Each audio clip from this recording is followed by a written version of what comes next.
Hello everyone, welcome to another Flesh and Blood video. Originally, this video was going to be a Rhinar deck list, but since a Rhinar top 8'd the most recent calling, I'll probably take a bit to look at that deck sometime in the future within the next 2 weeks. And instead, I am going to try and teach you guys about playing Katsu. Katsu is a hero that I really like. I brought him to my most recent Road to Nationals event, in which I got second, and I lost the same guy twice on a terrible matchup, so I can't really say too much about that. But second is pretty good in my book, so I think I can definitely teach you guys a little bit about playing Katsu. So this specific Katsu list that I'm going to be showing, and I'll show it later, it's the one that I already made a video on with a bit of changes, and it's going to be changed a little more. I think in the description of that video I have a deck list link, and it's going to be on the same deck list. I'll make the changes. It's just a few sideboard changes. I wouldn't really change any of the main board. But what we're here today is just show you some fundamentals. How you want to be looking at your turns, how you want to be seeing your lines. On Katsu, you really want to focus on landing your first hit to try and find something with your hero's ability. Your hero's ability lets you discard a 0-cost card to search your deck for a card with combo, and then that card with combo can be played, but only that one turn because it is banished. You also want to try to get your Mask of Momentum triggers off, because this is how you'll get card advantage.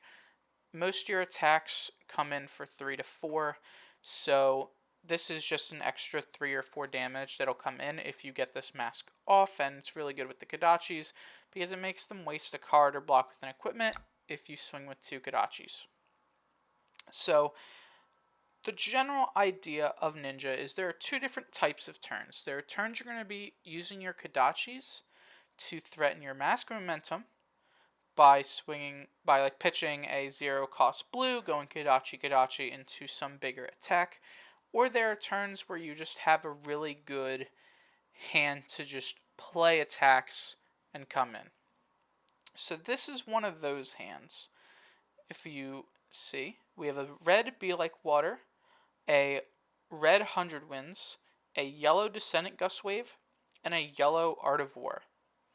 There are 2 things we can do with this hand. First, what we can't do, we don't have a 0-cost yellow or blue, so we're not going to be able to swing with our Kodachis as easily. We would have to pitch one of these reds and then pitch something else to swing with the Kodachi. So that's not going to be our main plan. So our main 2 plans with this hand are going to be either play the Art of War, getting rid of one of these, probably banishing the Be Like Water and pitching the Descendant Gust Wave.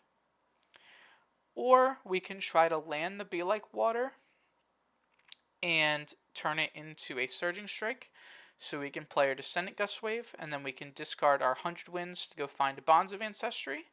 And then that Bonds of Ancestry can go get us another 100 Winds for another 3 damage.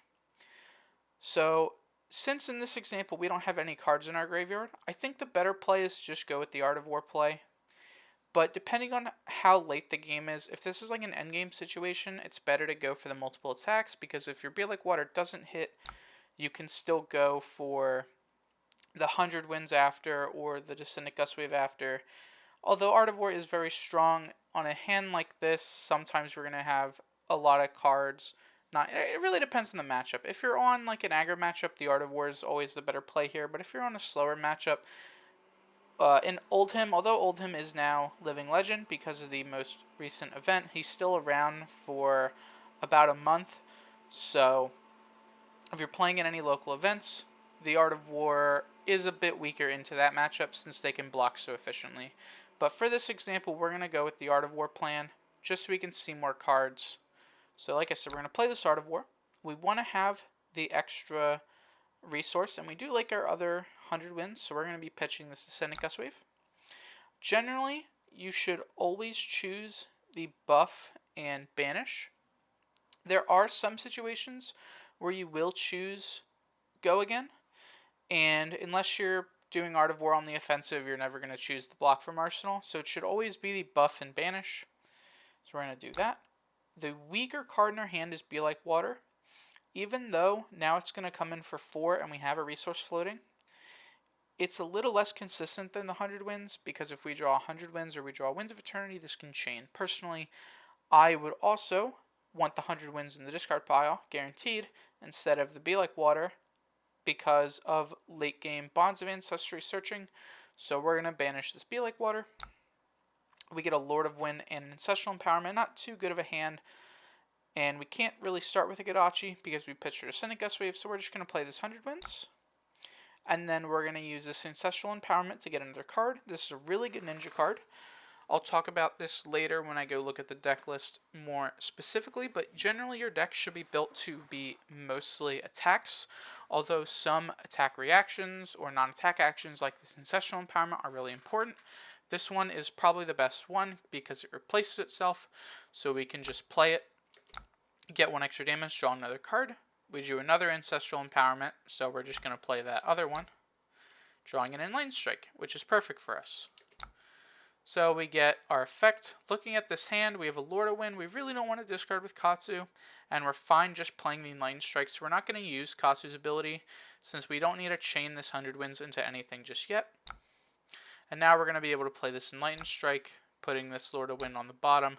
Since theoretically it would be super early with this hand, we're just going to choose to draw a card to get a card in our arsenal. And drawing an Ascendant Gust Wave to put in our arsenal is perfect. So as you can see, we have a pretty good lineup here of looking for what we're doing for our turn. Since we are ninja, we are a pretty aggressive deck. The whole idea is to put as much pressure on the opponent as possible. And when we do get enough pressure, we can just start hitting our opponent with Kadachi, forcing them to block. And we just want to get them to that really low life total so we can start hitting them with our weapons super consistently, making them spend their cards. And at some point, they won't be able to block or hit us back, and then we'll just get a full 4-card hand, make them block with the Kadachis, and then play the other 3 cards in our hand, maybe a card from Arsenal, and just win the game from there. So in a lot of situations, you won't be blocking. Luckily for Katsu, a lot of his cards block 3. Looking at this new hand, the Whelming Gust Wave blocks 3. The Bonds of Ancestry blocks 3. Really good. Now, something with this hand, we're going to go for the whole Bonds line. We have a Be Like Water, which can become the Surging Strike. Although this could get blocked, we do have a Razor Reflex to pump it over. And we have a Ascendant Gust Wave in Arsenal with the Bonds of Ancestry. Sadly, we'll have to pitch the Whelming, so we're not going to be able to tutor anything with our Katsu's ability. But since from earlier we did play this 100 wins, we will have this in our discard pile to banish, and we get another one with the Bonds. We won't have... Well, we could also get the Whelming, but there's not really a point in doing that since we'll have a resource floating after to come in with a Kadachi for 1. So we're going to go with that. We're going to play the Be Like Water. Say they block. We go Razor, pitching the Whelming. We hit. Yes, I would like to pay 1. Make it a Surging Strike. No, I will not use Katsu. And then we can go with the Descendant Gust Wave into the Bonds of Ancestry, getting another 100 wins. And then we drew off Mask, but they would probably block something along there to deny the Mask. Obviously, we force the Head Jab. It's all of them. The Be Like Water. We force the Be Like Water to hit with the Razor Reflex, turning it into the Surging Strike. A Descendants for 5. If they do block something, it's probably the Bonds. My deck plays yellow Bonds, so they'll probably block that if it was yellow. That one was red, so they have to spend 2 cards or a card in equipment. We draw a Surging Strike that we can't really play without using our chess piece, so we're just going to come in for 1 with the Kadachi since we have 1 more floating, and play the Head Jab we search for since we can only play it this turn, getting another card in Arsenal. If you're in a situation where you draw off Mask and the card you draw isn't the best, that's fine because you can just, put in an arsenal, which this deck does play generally all of its cards out. The things you want to be putting in your arsenal are things like your Surging Strike, your Gust Waves, your Bonds, mainly your combo pieces. Not so much your Enders. You don't really want to put a Mugenshi or a Lord of Wind. You don't want to put a Dishonor because you'd rather discard the Dishonor to find a Bonds line piece and then play the Bonds to go find another one. That's more of a intricate combo. I can't really guarantee to show you on Talishar here, but I'll talk about it in the next part. So looking at this next turn, we'll do one more hand before I take a look at the list, switch to that, and then show you some more intricate things. This hand has a Surging Strike, a yellow Bonds, a yellow Mugenshi, a blue Whelming, and a red Whelming. Looking at this hand, we don't have a Descendant Gust Wave off the bat, so our general plan is going to be going for the red Whelming Gust Wave after the Surging Strike. We also want to have options. We actually have no Lord of Wind targets in our discard pile, so playing for this Mugenshi isn't really the best, but we can still play it to get a lot of resources. So this will be a pretty big hand for us. So the general idea we're going to go for is we're going to use this Hardened Cross Trap so we don't have to pitch this blue Whelming. Since we're playing the red Whelming, we want to have a 0-cost card in our hand to discard to Katsu's ability, and this blue Whelming is a perfect card for it. So we're going to use the Hardened Cross Trap since we want to save our resources. You generally only want to use this on Surging Strike, but there are situations where you use it on a Descendant Gust Wave, or you even use it on like your Mugenshi release and then give it go again with your Snapdragon Scalers. So we'll come in with the Surging Strike. Yes, I want to use Katsu's ability. We're going to discard the blue Whelming, and then we have options here. We don't have a Descendant Gust Wave right off the bat, although we could go for a Dishonor and go for a 2-power Dishonor, although that's a little weak. We could go for a Descendant Gust Wave off of this, and then pitch the Mugenshi release, and then go for something in our discard pile, which we only have the Whelming and 100 Winds, although actually we have a bit more than I let on. We can go for a Descendant Gust Wave here, and then play the Descendant Gust Wave, and then play a Bonds of Ancestry to find another Descendant Gust Wave, or find, you know what, here's the other plan. We're going to go for a Descendant Gust Wave, but we're not going to play it right away. The reason for this is because we're going to play this Whelming Gust Wave into this Bonds of Ancestry. We drew another one, but ignore that. We're going to banish the Bonds that was already in our discard pile, find another one, and then we're going to pitch the Mugenshi release that we had in our opening hand to play the Descendant Gust Wave we banished, and then we're going to play the Bonds we banished to go find 100 Winds, since we drew a Fluster Fist. And this is how you kind of want to be pacing your turns. You want to find ways to find as many cards as possible. We had multiple Gust Waves in our hand. We already had a Bonds in our hand. We had the Surging Strike opener. So the whole idea we went for was using the Surging Strike into a Gust Wave into a Bonds. Since we had the 2 tutors from our Katsu and the Bonds, we could go into another Gust Wave, into another Bonds, into something else. Obviously, we're playing against a bot here, so they don't block. Assuming we don't get a Mask trigger, assuming they block our Whelming Gust Wave, we wouldn't have this Fluster Fist or this Bonds, or this other Bonds of Ancestry. So our turn would have ended with this 100 Winds. But even then, we hit for 4 with the Surging Strike. Got 1 card and an equipment out with the Whelming Gust Wave, possibly. They could have blocked the Bonds for 3. The Descendant only came in for 3, and then we played a Bonds for 4. So if they didn't block any of this, though, we would have hit for 4, 11, 14, 18, 21. We threatened 21 damage this turn with this 100 Winds, and we can still go more since we drew this Fluster Fist. We even have we won't use the Kadachi, but we have a resource floating from the Mugenshi release, so if we drew another Descendant Gust Wave instead of this Fluster Fist, We could go in with this Bonds of Ancestry, find something else. But we hit for 25 damage there that turn with this Flusterfist. So this deck can get into those high damage numbers. You just got to know the lines, and hopefully that sort of helped you understand the thinking of, if we see we have Surging Strike into Gust Wave into Bonds, and our discard pile has something we can search for with the Bonds that would help us find another Bonds off of like a Descendant Gust Wave, we can do that again, find another attack, maybe even go into a Dishonor from that angle if we found a Dishonor early enough so we can Bonds it. That's kind of the idea you want to look for when playing Katsu now, since Katsu does get outpaced by a lot of the other aggro decks in the format. The way you win with Katsu is just by getting your opponent with one or two really good turns and putting them in a position to where they can't really do much. So with that said, let's go over, look at the deck list specifically, so we can look at a few more different combo lines that I can't really show you with this Talishar bot. Now on to the deck list, so I can show you a little bit more of the intricacies. You can see it's the same exact main board. A few changes in the sideboard. Now we have CNCs here, but that's not as important for this video. We're going to look at a few more specifics about this deck than what I can show you in Talishar off of the random generation.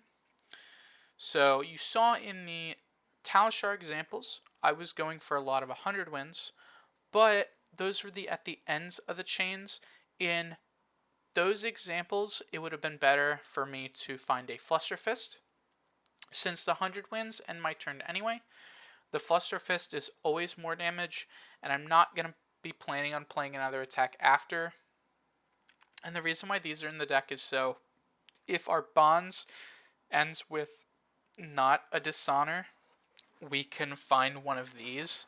The 100 wins is if we're playing something else after. Maybe we have 200 wins, or maybe we have a Winds of Eternity. And our Flusterfists are here to just end the turn out strong with a good 4 damage hit. And both of them are blues that cost 0 for our Kodachis. The Flusterfists are a little better because they block 3, but the 100 wins are really good because they combo with the Winds of Eternity, which we're on 2 of, since 2 Winds of Eternity can give us a little bit of more room. Lets us shuffle in a few 100 wins that we might not want to go to the discard pile, so we can find them later with other Bonds. And it's just a really good combo ender, and it's another blue 0 cost block 3. The main thing, though, that I couldn't really show you on Talishar is we're going to generally be ending our Bonds lines with our Dishonor. Sort of the whole point of Katsu now is to try and find Dishonor, since it's such a strong card, or at least the point of this list. We want to be going into a Surging Strike, which we have technically 9 of from the Be Like Waters, into a Descendant, into Bonds, into Dishonor. The good thing about Katsu is if we have this Dishonor in our hand, we can discard it to his ability, and then with our Bonds later, we can find the Dishonor again, and we just turn that Dishonor into a piece we needed. Maybe we use the Dishonor discard to find a Bonds, which can find us another Dishonor. You really need to think through that, see what cards you have in your hand already. If we had, say, a Surging Strike, a Descendant, maybe a Blue Pitch, and a Dishonor, we could play the Surging and then into the Descendant. Whichever one hit, we can discard the Dishonor to find the Bonds, and the Bonds can get the Dishonor again. That's kind of what you want to be looking for. Another thing I mentioned is that this deck doesn't play too many not attacks. Generally, you're going to be building Ninja to play as many attacks as possible. I wouldn't go over 12 non-attacks. I think that's a good split. That's a fifth of the deck I wouldn't go over as non-attacks. So about a fifth of the deck you want to be non-attacks, but you definitely should go less if possible. As you can see, I only have 9 in this main board, although sometimes we will go up for D-reacts. Ancestral Empowerment isn't really not an attack because it replaces itself. And you could say the same thing for the Art of War, but it is a little awkward since you do have to get rid of attacks. The Razor is the only one that isn't an attack per se, but the Razor letting you play Whelmings when you don't want to snap them or let you guarantee a Be Like Water hit or a Mugenshi release hit are super important.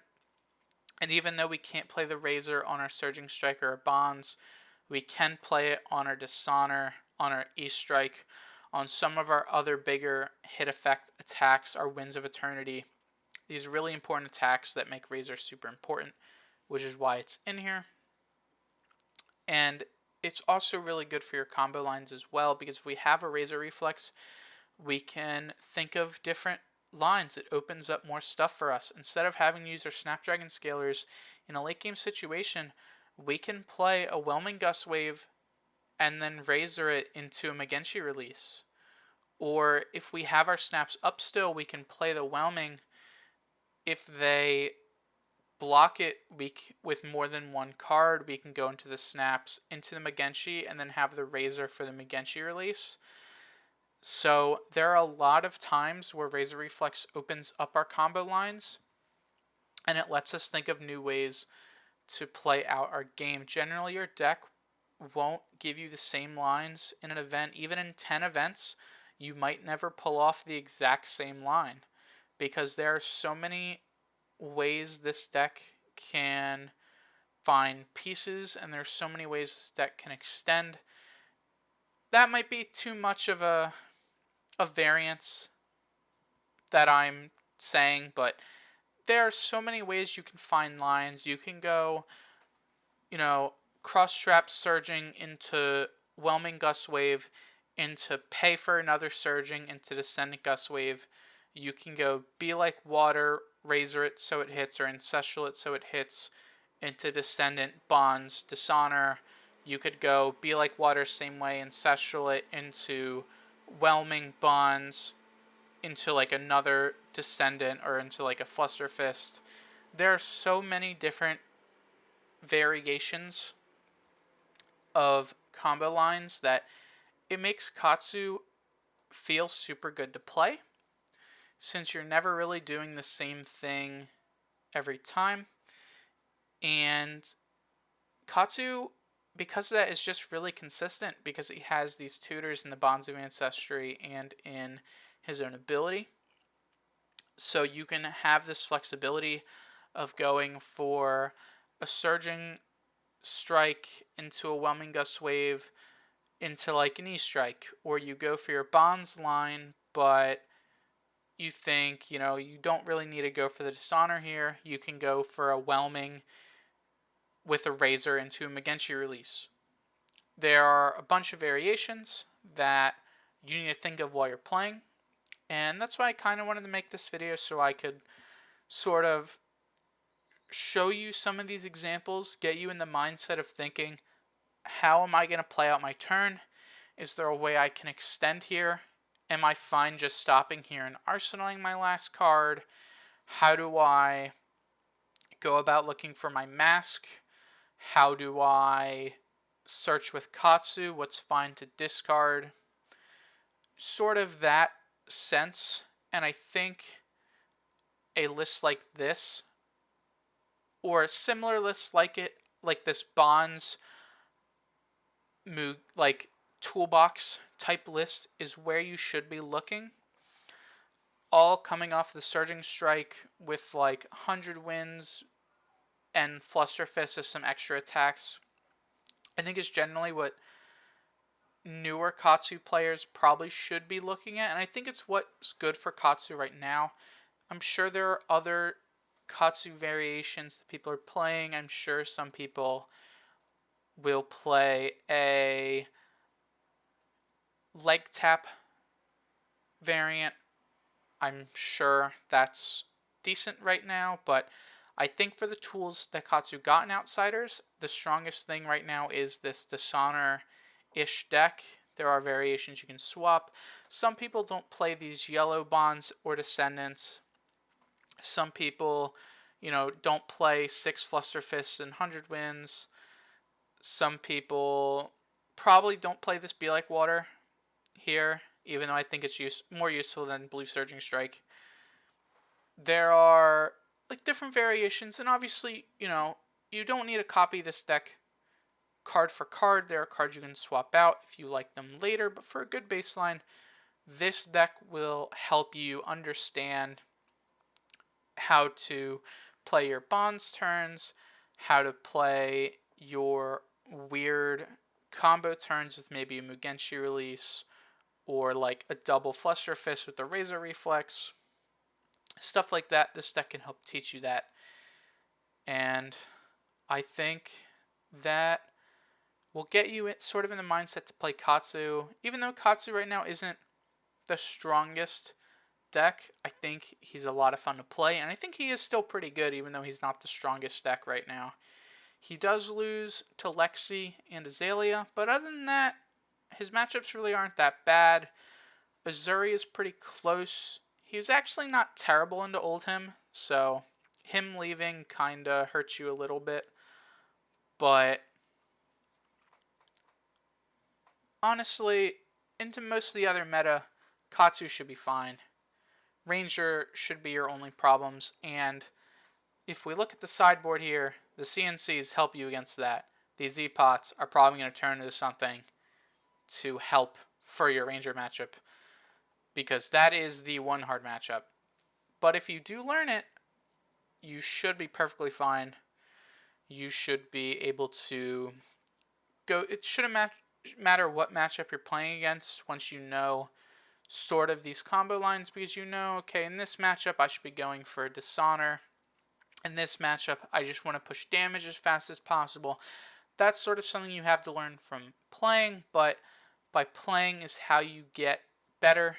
You practice, you learn your deck in and out, and that's how sort of Katsu works. You want to know your deck, and a deck like this helps you see all your lines.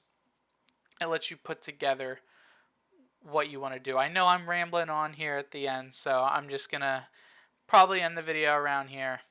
Pretty much the point I'm trying to get at is look for your combo lines, see what you're able to do, see if you can go for an extension, see if you want to end your turn short to get an arsenal, try to go for your Dishonors, try to just push damage through. That's kind of what you want to be thinking. But with that said, that's going to be it. If you guys enjoyed, you don't really ask this in a lot of my videos, but I would really appreciate it if you liked and subscribed. It would show me that you guys want more content like this, because there's not really too much of content like this on YouTube. Yes, there's other deck lists, there's other informative Flesh and Blood content, but I haven't really seen anything that tries to explain to you how a deck is specifically played. More of just showing you the deck. Maybe you find gameplay and you pick up something from there, but nothing like this trying to explain to you with like random test hands how we want to be looking at this hand and how that might impact hands you get and how you want to be looking at them. So I would really appreciate it if you did like and subscribe, but of course this is YouTube, it's a free platform, you don't have to. I really just make these for fun and because I just kind of want to get my voice out there. But that's going to be the end of the video, and I'll see you all in the next one. Goodbye.